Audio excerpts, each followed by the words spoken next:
Hello everyone, मैं कैसर अंसारी, आपका स्वागत है आपके अपने चैनल इंग्लिश एम्पलीफायर में। सो दोस्तों, आप यही सोच रहे होंगे मैं इतने दिनों से वीडियो अपलोड क्यों नहीं कर रहा था। तो लाइफ में कुछ मोमेंट ऐसे आते हैं जब आपकी डेवलपमेंट रुक सी जाती है, पर हम अपने बड़े बुजुर्गों से यही सीखते आए हैं कि जितनी जल्दी हो सके पास्ट को भूलते हुए प्रेजेंट में क्या है और फ्यूचर में क्या होने वाला है इस पर ध्यान देते हैं। तो आइए हम बात करते हैं अब वीडियो की। So friends, in the last video we talked about that what is tense and what's the types of tense, and we will also discuss that what is their 12 parts. And today we will learn about 3 of these 12 parts of tense, which is present indefinite, past indefinite and future indefinite. But before starting this, I would like to tell you about some important things which is very important to learn grammar properly. जी हाँ दोस्तों, हम बात कर रहे हैं subject, object और verb के बारे में। दोस्तों, टेंस में या फिर देखा जाए तो पूरे ग्रामर में कोई चीज़ सबसे ज़्यादा इंपॉर्टेंट है तो वो है verb, which change the entire meaning and direction of the any sentences. दोस्तों, हम लोग वर्ब को हिंदी में क्रिया कहते हैं जिसके 5 फॉर्म्स होते हैं। इस तरह सब्जेक्ट का मतलब होता है कोई व्यक्ति, जैसे मैं, आप, रमेश या फिर कोई और। ऑब्जेक्ट का मतलब होता है कोई वस्तु। अगर हम एग्जाम्पल लें तो आई रीड बुक, जिसमें आई सब्जेक्ट है, बुक्स ऑब्जेक्ट है और रीड वर्ब है। फ्रेंड्स, आज हम 3 तरह से वाक्यों को बनाना सीखेंगे। पहला है एफर्मेटिव, नेगेटिव एंड इंटरोगेटिव, यानी सकारात्मक, नकारात्मक एंड प्रश्नवाचक। आइए हम बात करते हैं प्रेजेंट इंडेफिनिट के बारे में, जिसमें यह पता चलता है कि प्रेजेंट में कोई कार्य हुआ है, पर कब से हुआ है और कब तक चलेगा ये मेंशन नहीं होता है। आइए हम सेंटेंस बनाते हैं। पहला है एफर्मेटिव, जिसमें सेंटेंस बनाने का ये एक फॉर्मूला है, ये याद कर लीजिए। सब्जेक्ट प्लस वर्ब 1 या वर्ब 5 प्लस ऑब्जेक्ट। एग्जाम्पल आई ईट फूड, जिसमें आई सब्जेक्ट है, ईट वर्ब है और फूड ऑब्जेक्ट है। इसी तरह अगर हम दूसरे एग्जाम्पल की बात करें तो ही गोज़ टू स्कूल, यानी वह स्कूल जाता है, जिसमें ही है सब्जेक्ट, गोज़ है वर्ब, स्कूल है ऑब्जेक्ट। तो दोस्तों, अब आपके मन में ये सवाल जरूर उठ रहा होगा, एक जगह वर्ब का फर्स्ट फॉर्म और दूसरी जगह वर्ब का 5th फॉर्म यूज क्यों हुआ है। तो दोस्तों, ये बात आप अपने माइंड में फिट कर लीजिए कि जब कोई सेंटेंस ही, सी, इट या किसी नाम से स्टार्ट होता है तो हेल्पिंग वर्ब या मेन वर्ब का 5th फॉर्म यूज होता है। दोस्तों, कोई भी वर्ब के 5th फॉर्म का पता उसमें एस या ई एस लगे होने से चलता है। जैसा कि आप देख सकते हैं, यहाँ ही से वाक्य स्टार्ट हुआ है, इसलिए गो की जगह गोज यूज हुआ है, यानी उसमें ई एस जुड़ गया है। इसी तरह जब कोई सेंटेंस आई, वी, यू या दे से स्टार्ट होता है तो उसमें वर्ब का फर्स्ट फॉर्म यूज होता है। जैसे आई ईट फूड, आप देख सकते हैं ईट वर्ब का फर्स्ट फॉर्म है।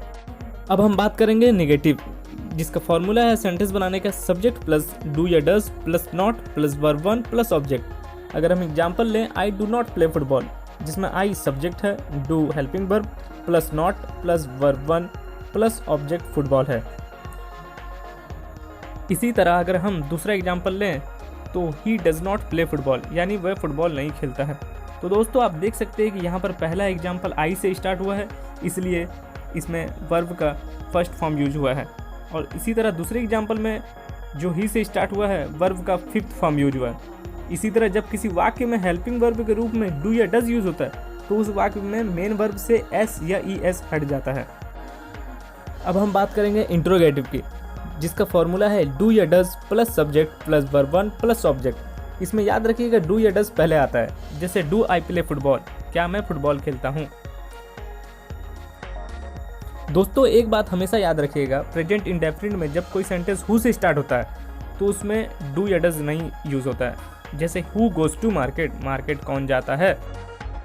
अब हम बात करेंगे पास्ट इंडेफिनिट के बारे में। इसमें कोई काम पास्ट में हुआ है इसके बारे में बताया जाता है।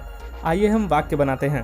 पहला है एफर्मेटिव, जिसका फॉर्मूला है subject plus verb 2 plus object. Example I told a story, जिसमें आई सब्जेक्ट है, टोल्ड वर्ब 2 है, स्टोरी ऑब्जेक्ट है।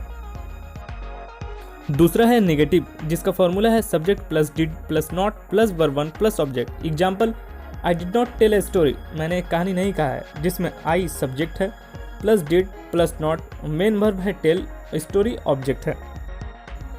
दोस्तों, जब किसी वाक्य में डिड यूज होता है तो उसमें वर्ब का फर्स्ट फॉर्म यूज होता है। अब हम बात करेंगे इंटरोगेटिव, जिसका फॉर्मूला है did plus subject plus verb 1 plus object. Example did I tell a story, इसमें याद रखिए डिड पहले आता है और डिड यूज हुआ है, इसलिए इसमें वर्ब का फर्स्ट फॉर्म यूज होगा। इसमें भी याद रखिएगा, जब कोई सेंटेंस हु से स्टार्ट होता है तो उसमें डिड यूज नहीं होता है, जैसे हु टोल्ड अ स्टोरी। किसने एक कहानी कहा है। अब हम बात करेंगे फ्यूचर इंडेफिनिट के बारे में। इसमें भविष्य में होने वाले काम को बताया जाता है।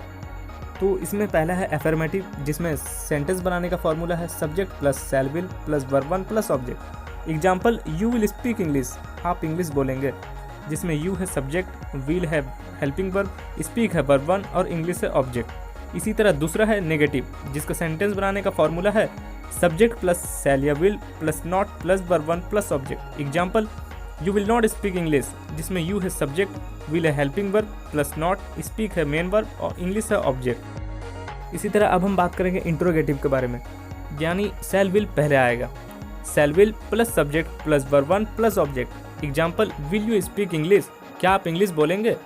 सो आई होप फ्रेंड्स आपको ये 3 समझ में आ गया होगा। So I hope you enjoyed the video. If you like it, don't forget to subscribe and click the bell icon.